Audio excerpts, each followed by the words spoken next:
Let's talk some Georgia Tech. Tecmo Bowl, 3:30 on ACC Network this weekend, 10-11. Before the season, Georgia Tech had a little bit of hype, but they had also lost a lot, and their offensive line wasn't expected to be as good. And Singleton went to Auburn. So they were a top 40-ish team, but not too much expected of them. Well, 5 weeks in, Sam, they're 5-0. They're a good team. And Haynes King has been carrying them, but not quite in the way I expected. Yeah. That's kind of how I'd put it. They're leaning on him heavily in the run game. Yeah, they are. Again, they're kind of like using him sparingly in some of these games. Like I think he just straight up didn't play a game for rest. He skipped a game, yeah. Kawhi Leonard style. But when he plays, he's just a field general, baller. Like he's everything you want in college quarterback. And he has some deficiencies in his game, but he just is such a winner. And and for me, that's the part, like you can't scheme around that, right? You can't it is so intangible, and it's something that Georgia Tech has in this matchup that Virginia Tech does not. Like that is just black and white. And yeah, the caller talked about Kyron's body language, which is something that we've talked about many times. Haynes King is the anti-Kyron Drones. Like he is the guy in the foxhole you want next to you. I've said this to Brett and Robert. We've gone back and forth. I've called Haynes King a top 5 quarterback in college football this year. So a little bit of that is me kind of like poking at them. But like, if there was one game you had to win, he's on the every list. other player was on the same, he would be in my top 5. I think real quick, my top 5 for that right now would be John Mateer. Fair. Yeah, give me John Mateer. Give me Haynes King. Maybe Altmaier. Maybe give me Altmaier. Maybe give me Jade Maeva. Maeva's good. He's very good. Give me Dante Moore. Dante Moore might lead that list. Really? Okay. Dude, he's a dog. He's got Arch a lot of Manning dog making the list? No. And then we'll go who's the quarterback at Navy? What's his name? Horvath. Yes, give me Horvath. Go Army beat Navy, but Blake Horvath. Very good. You know who Haynes King reminds me of? This is a comp I just came up with on the fly. McSorley. Remember McSorley for Penn State? Yes. I see that. Throw it on a dime. He had that dog in him, and he got Penn State some wins with his legs. He used his arm. They won the Big Ten, I believe, that year. And went to the Rose Bowl and lost to USC. But McSorley would be a good comp for him. But a lot of the mentality. I'm sorry, am I interrupting you? No. You're good. Go for it. Because the mentality that Haynes King shows comes from Brent Key too.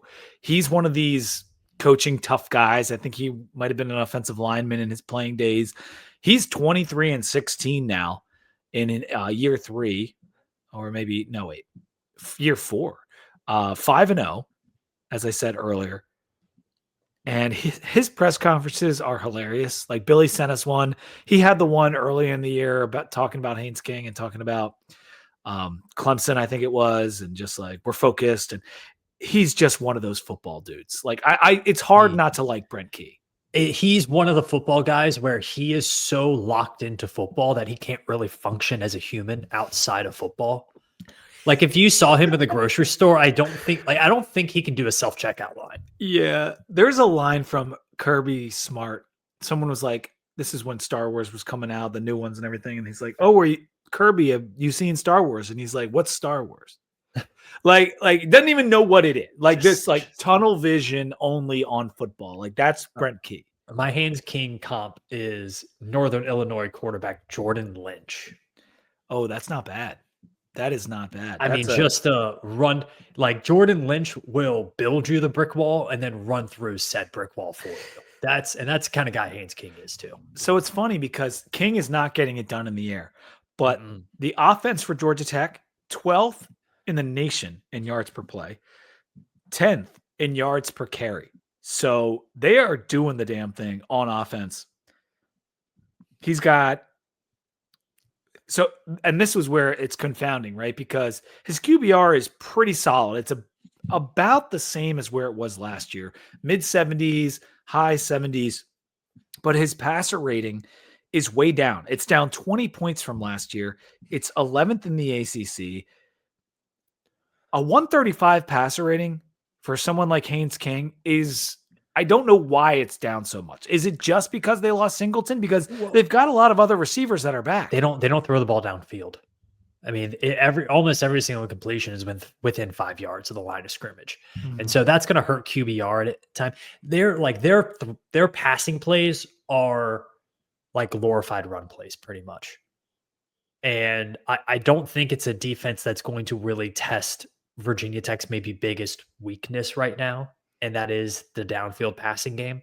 I think it hasn't really been exposed because of the style of offenses Virginia Tech has played, but even in those games, it's been a weakness.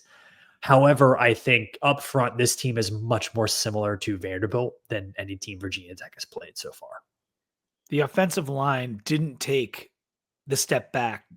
It took a little step back, but it's not bad by any means. In fact, when you're doing 10th in yards per carry, and I think they're in the mid 20s in tackles for loss allowed, they've been a very stout unit. It's just weird to see Haynes King with 3 pass TDs in 5 games. Well, I'd also point out that he didn't play against Gardner Webb. True. I believe he didn't play the full game. So it's four games, maybe 3.5 games. He does have 7 rush TDs. So he's got 10 total TDs. A lot of their offensive statistics, like the yards per play, yards per rush, came against Gardner Webb and Temple, which should be noted. Now, and they also haven't played. I mean, yes, they got the Clemson win. Clemson's not that good. So Wake, 7-point win at Colorado. Colorado's not that good. Wake, Colorado, and Clemson. Those are their big wins. This team is 5-0 and they're ranked number 13, I believe. It might, their opponent adjusted metrics aren't great. We do a national show, Sam. We see this kind of team and we're like, they're fake good. Yeah, I mean, they might fake good their way to a playoff spot. They might. But I see this team a lot more similar to like what we saw SMU last year, where we're like, yeah, you're a good team. You got some players. You got a good coach. But if you got to play a playoff game like at Ohio State, it's not going to be close. Now, I think this team has, again, that gamer mentality to them. And one issue they have had with Brent Key is playing to the level of their competition. Absolutely. It has bit them in the butt a couple times, including a loss to Bowling Green. But Terrion Stewart. Oh, did he play on that team? That's interesting. Way to bring that up, Pete. How many yards did he run for? 147-ish? It was a lot of yards. It was a lot of yards. But this is a different defensive Georgia Tech team, I will say, than that. They are. Yeah, they are. They're different. We'll go to their defense in just a second. At running back, you got Jamal Haynes. He's 92nd nationally in rush yards per game. Not very good. You know why? Because Haynes King is 14.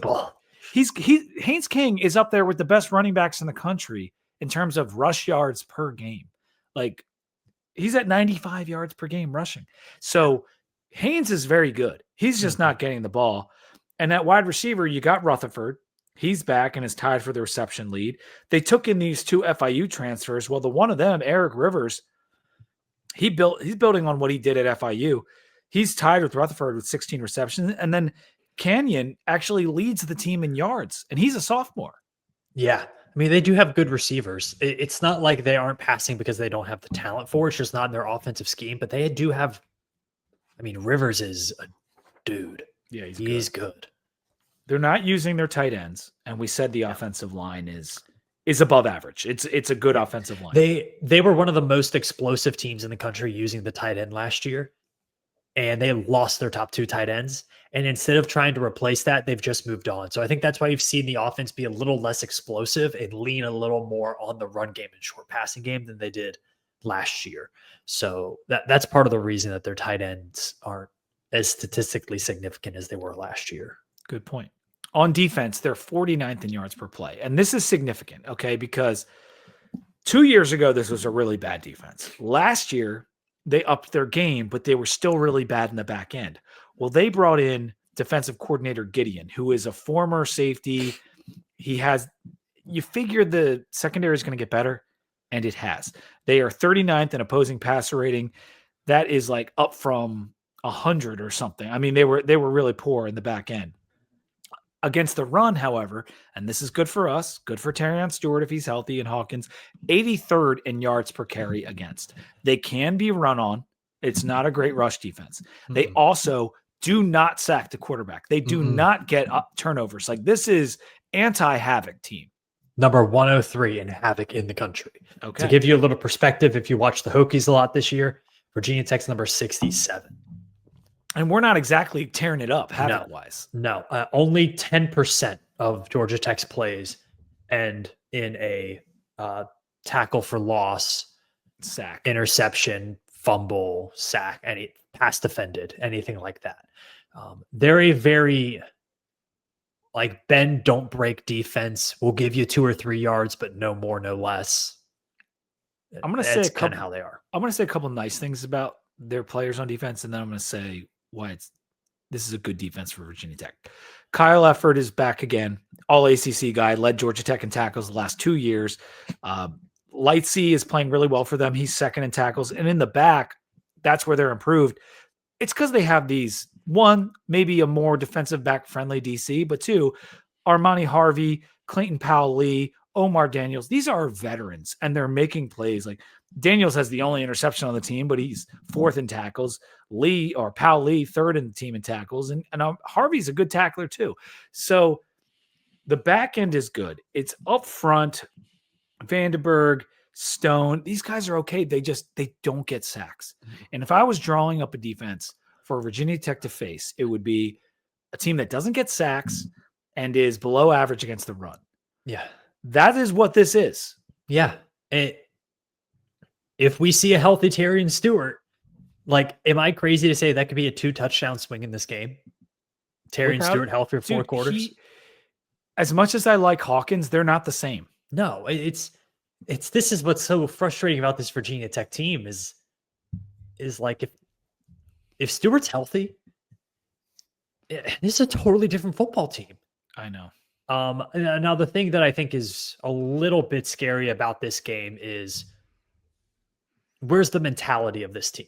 We know that they're going to give effort, but are they going to give controlled effort? Are they going to be playing their assignments? Are they what does our scout team look like now that you've had so many guys elevated? What does our scout team look like? What does the whole process of this look like? Are we trying to mix and match too many guys to different positions? And all right, we don't know if this guy's healthy or not. So who's getting reps here and there?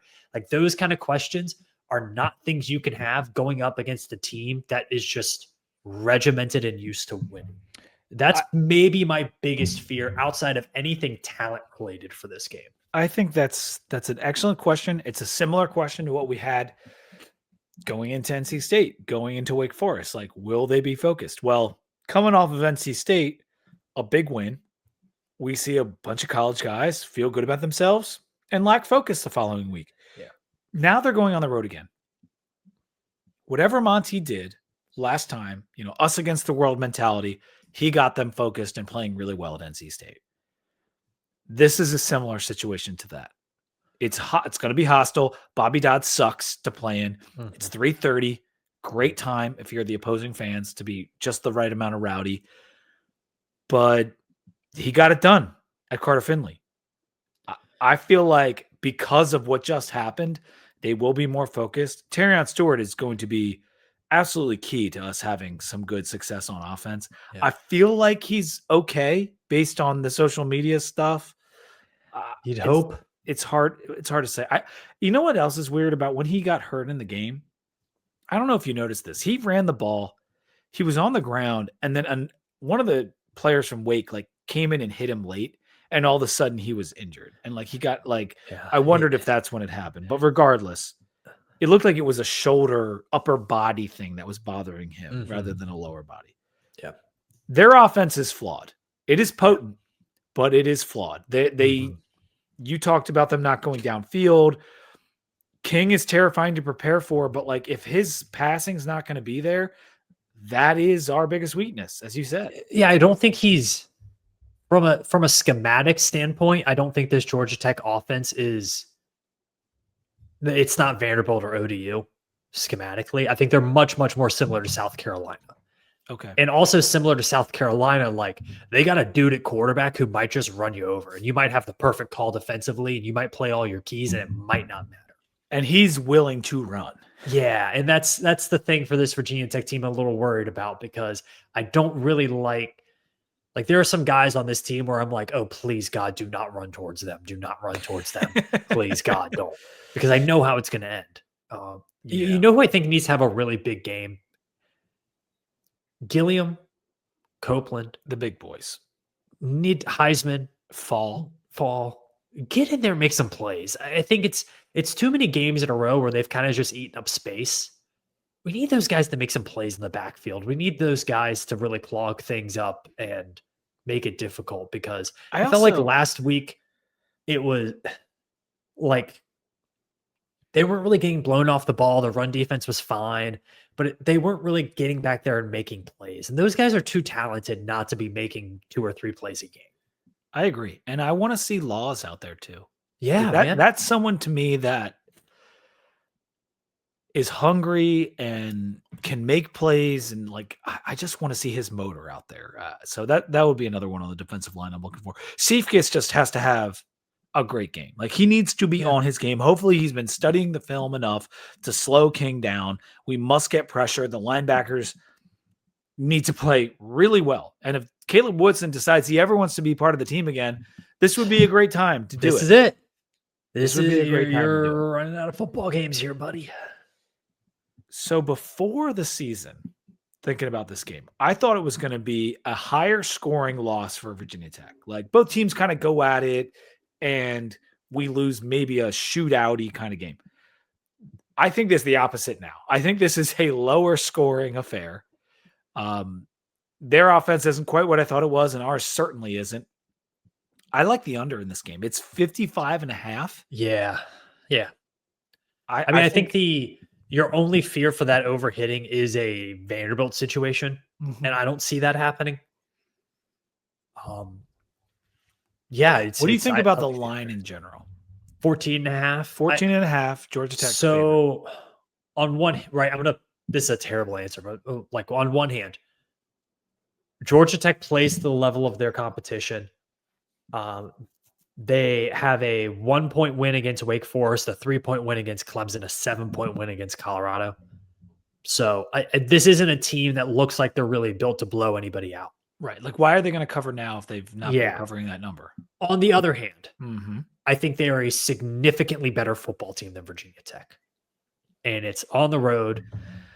And I don't trust who Tech is going to be able to put out there on the field. Like, because I just don't know. And for me, like if I'm taking orange and maroon glasses off, this would be a stay away game for me. Oh, of course. Yeah. That line is too big, you know? But if you have to pick it for a pick'em, which you do because it's in the pick'em. I'm doing it because I get I get 14.5. Yeah, so I am. Because I can see in the pick'em. 28-4, 20 give me like 27-14, 27-17. Like feels right in this game. Yeah. I think it is going to come down to like if Stewart plays, Virginia Tech will be in this game. If Stewart isn't 100% and he's not playing, or he's only getting 5 or 6 carries, I don't see how Virginia Tech moves the ball.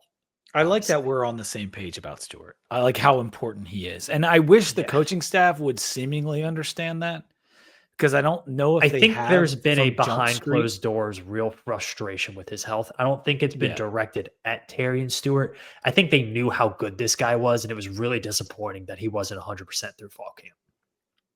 That's fair. I did a little bit of research going into this series against Georgia Tech. Tecmo Bowl has had a lot of great games, a lot of close games.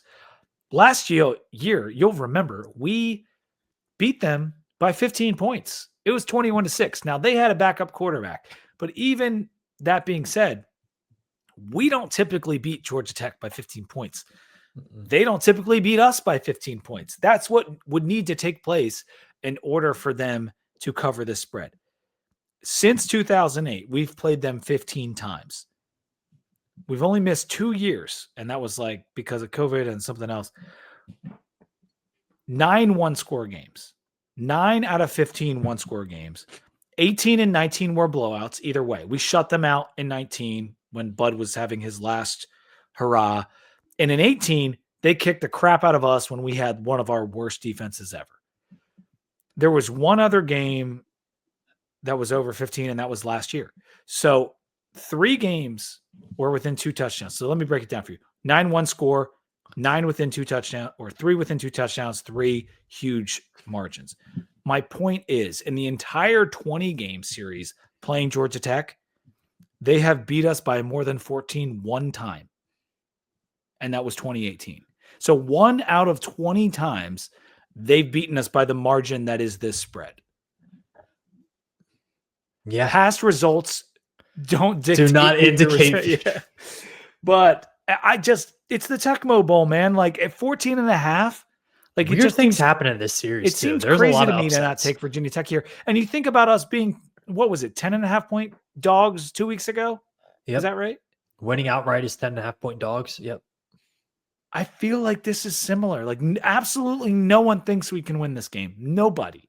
Yeah, and I don't. And this team was in overtime with Wake Forest, a team that everyone who watched the game thinks we should have beat. Like Georgia Tech and Virginia Tech, they're not that far apart. No, and I agree with you. Like talent wise, Tech's right there. They have a much better quarterback. I think they are a much better coach team. I think they have a much better quarterback. I think they're playing at home. And I think they have just a general sense of identity that if this gets to a close game, I'm banking on Georgia Tech, not Virginia Tech. Now, if you're a betting man, 14.5, you don't care much about the result. No, that's kind of what I'm getting at here. Like, I just think the line is absurd. It would be I think there's a very small percentage chance. Like, let's call it a 20% chance that Georgia Tech runs away with this one, I would say. I think it's much more likely this is a 2-touchdown game or 2 possession game. Historically, there's a 1 in 20 chance they run away with it. That's 5% for y'all at home. But it could happen because could. We one, this is one of the best Georgia Tech teams of the past several years, and 2, this is one of the worst Virginia Tech teams of the past 30 years. And so, yes, if it's going to happen any given year, it's this year. But to me, Sam, I bet on, I pick games every week. I see stinky lines. We talked about the New Mexico state line just last week. There's stinky lines all the time. And to me, this one stinks. Like if I'm an outside bettor and I see Georgia Tech favored against Virginia Tech 14.5, that line stinks. So do you dive into the stink and take GT, or do you go the opposite way? I don't know. I can't. Yeah, it's a tough game. We've broken as much down as we can, but you're relying on a team that is really, really